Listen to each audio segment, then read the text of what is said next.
Hello, my darling Fumi Nation. How are you? How are we? My name is Fumidesaluvold. For those of you that are stopping by for the very first time, you are so very welcome indeed. So, why are we here? Because we're going to jump right into it. I found it really intriguing. We had the fabulous Kim Kardashian, and she had a podcast interview on Call Her Daddy with Alex Cooper giving the interview, and she answered an array of questions. And I think it was the most transparent she has been in a while about her relationship with Kanye West. And with Kanye West. And I do these kind of episodes because I also wanted to relate to everybody else. It's a sister to sister. Relationships are hard.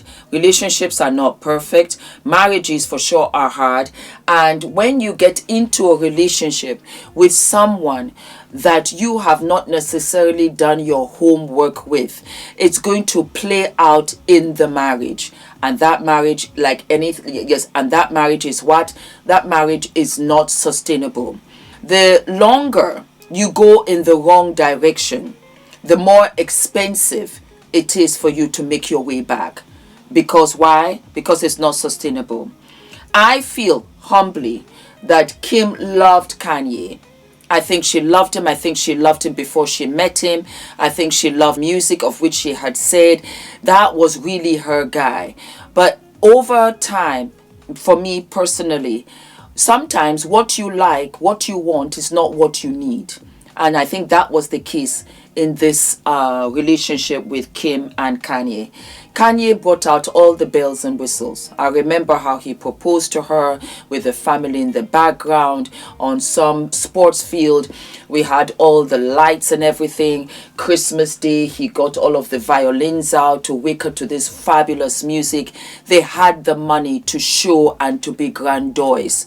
But when it came to love, when it came to respecting her family members, respecting her mother, her sisters, well, we all saw it in the press.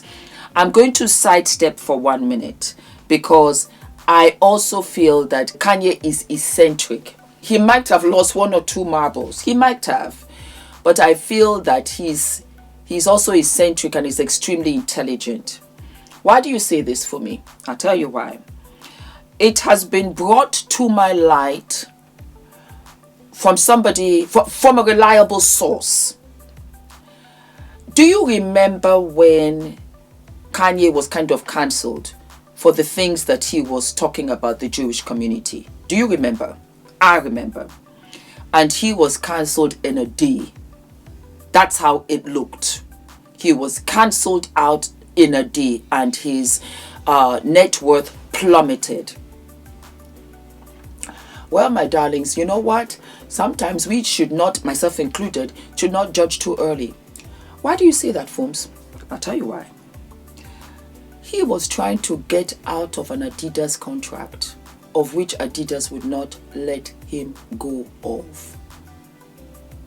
And so he decided to say these things, knowing fully well that he'll be able to turn the key on Adidas, because Adidas could not necessarily keep him on after he had said that, because of course now Adidas would be in a position where they would also get the blowback. Isn't that crazy?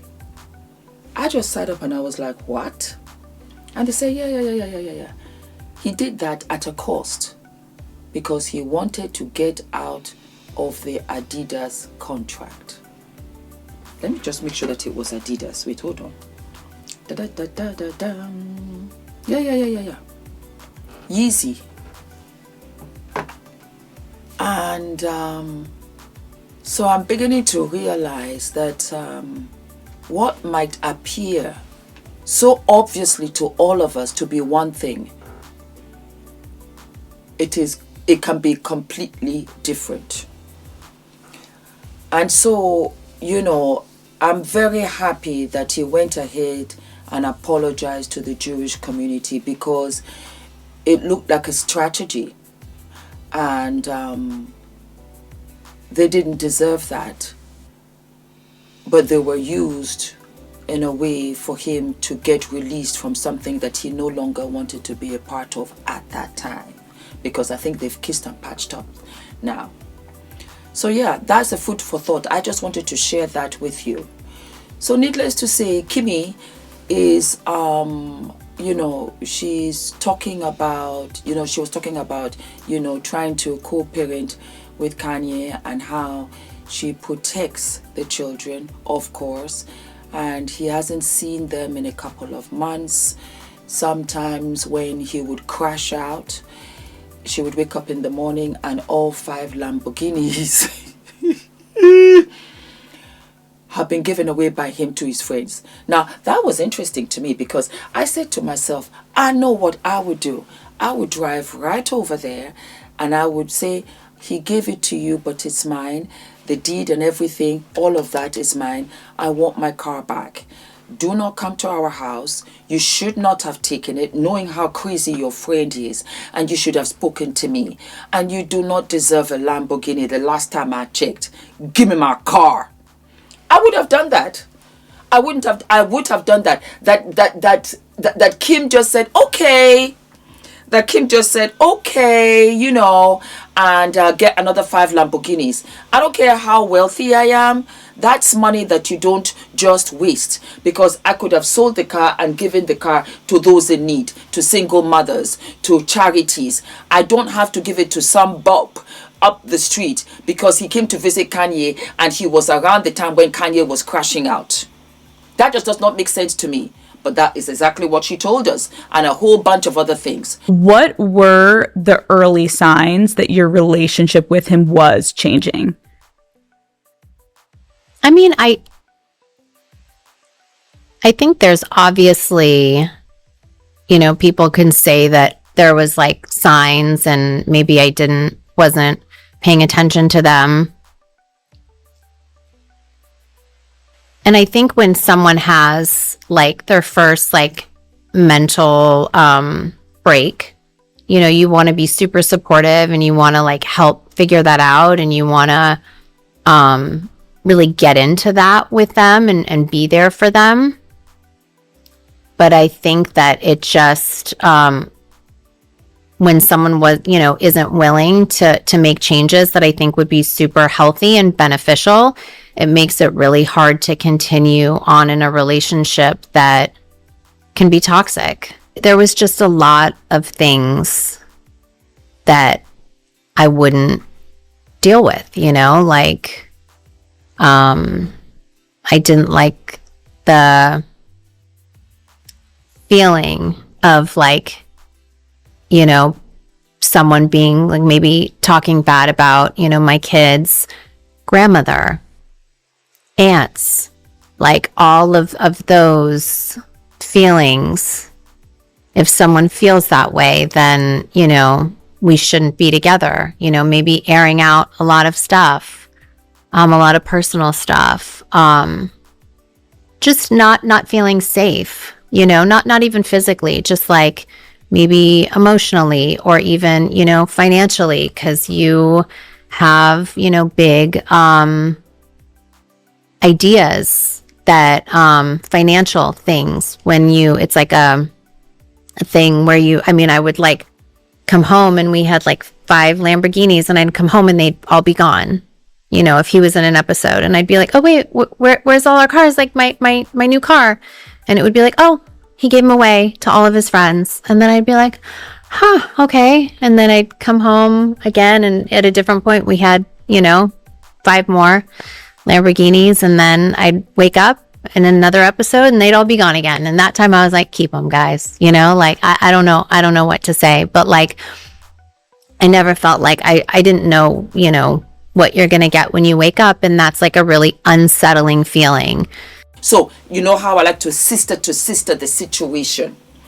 Darlings, marriage is the tough one. The weddings and the fabuloso and the engagement parties, of which I had 5, is lovely. And you deserve, don't get me wrong, you deserve the celebration, because you're celebrating perhaps the biggest part, most important part of your life, because from there will, you know, you'll have fruit of the womb with children, you'll have partnership.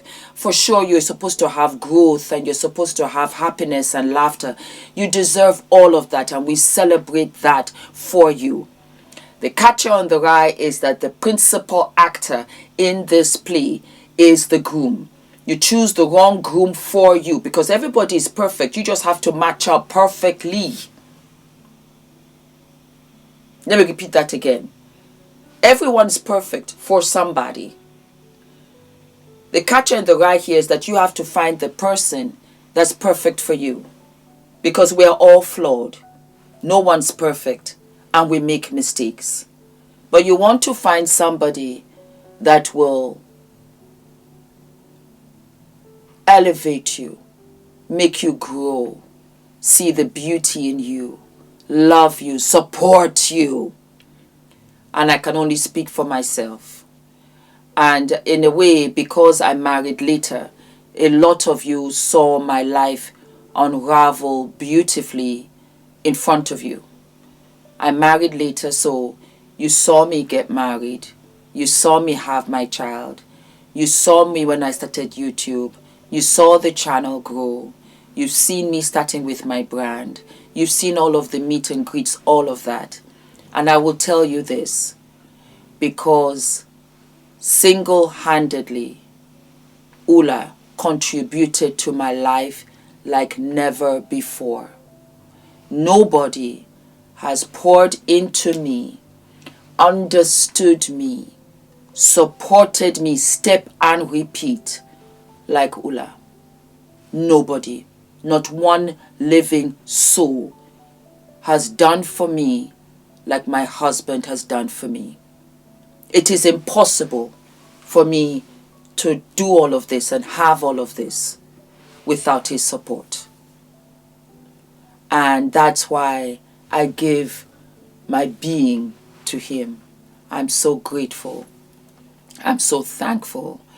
I'm so happy that I found myself through somebody finding me, trusting me, loving me, supporting me. And every woman deserves that, including Kim. She might have the money, but the sadness in her heart that these children have a father and they have not seen him in a couple of months, out of sheer nonchalance, is heartbreaking. It doesn't matter what you think of her. I am also talking about mothers that have children and their fathers live up the street. I spoke to another girl just the other day, and her son has special needs. And he told her, "You're a single mom.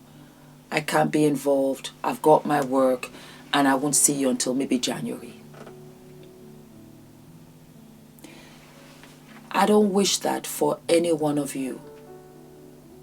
It's heartbreaking, because I know how much I love my son. And I'm saying this because I know the person I am. Unbeknownst to these fathers, let me speak for myself.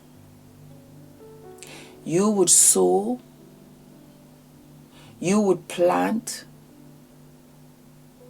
a hatred in me for you,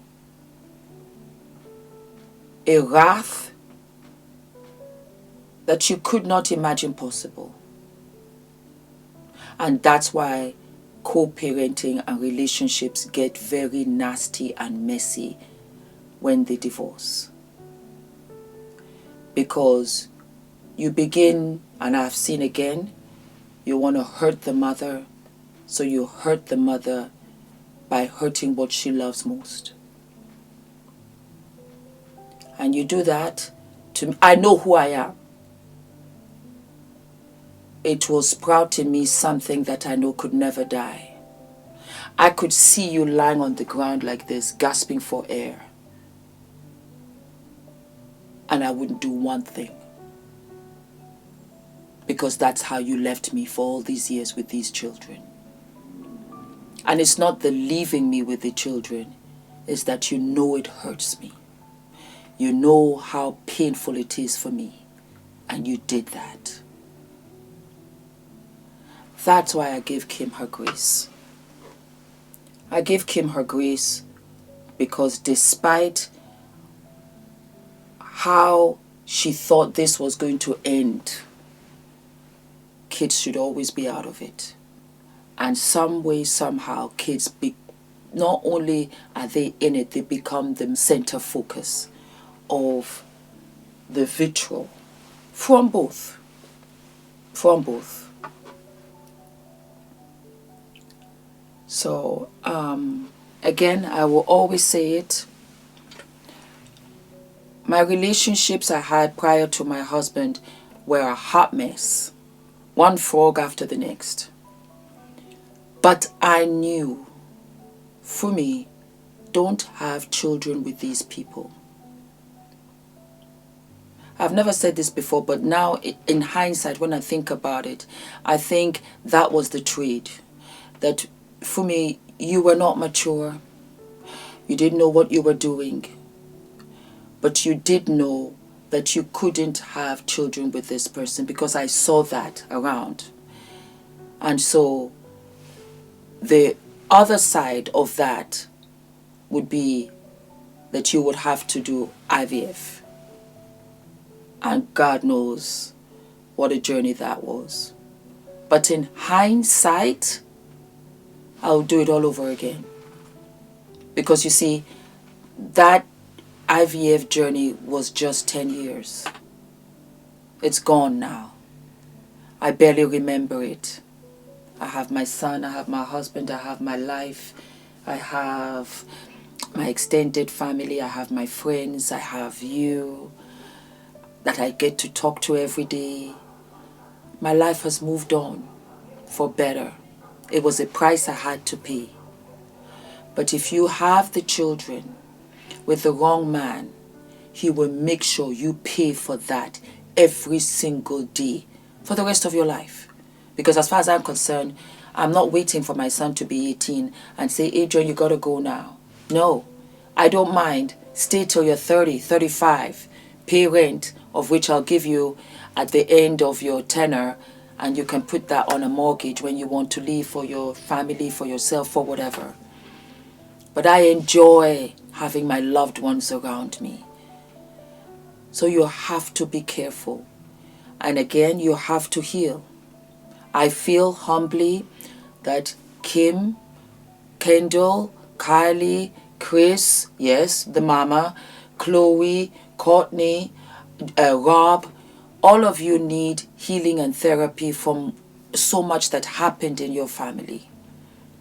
You know, with your dad passing away as early as he did. There was so much that happened to you, Kim. It's the reason why you did the things that you did and you sought out the things that you wanted. But I think that they were all band-aids. And this is the time for you to really heal. And I know your daughter wants you to date, but you have to heal. You have to, which you did say to an extent. I'm not prepared to deal with this person, that person, or this relationship, or this attitude. That's because your entire energy is now growing. Now you cap that by healing yourself, because now you know what you don't want. Now what you have to do is forgive yourself for all of the mistakes, for why one thing led to another, led thing to another, led it to the sex tape, led to this. You need to heal, Kim, and be whole and cut off all the noise and do you.